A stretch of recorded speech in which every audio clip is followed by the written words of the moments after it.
Hi guys, திருப்பூர்லேருந்து சந்தியா. எல்லாம் என்ன பண்ணிட்டு இருக்கீங்க? லஞ்ச் சாப்பிட்டீங்களா? பாருங்க, நான் பப்பாயா தான் சாப்பிட்றேன் லஞ்ச்.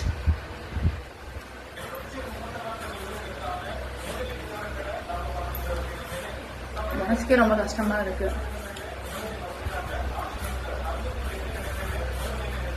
யாரை நினைச்சா தெரியுமா? இந்த மக்கள் நினைச்சுதான்.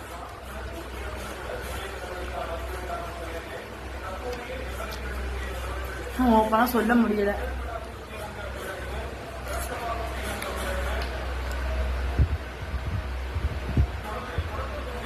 நல்லதுக்கு காலையில மட்டும் புரியுது.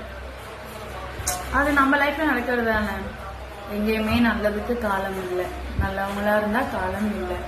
அதே மாதிரிதான் நான் எல்லா இடத்துலயும். திருப்பூர்ல இருந்து சந்தியா.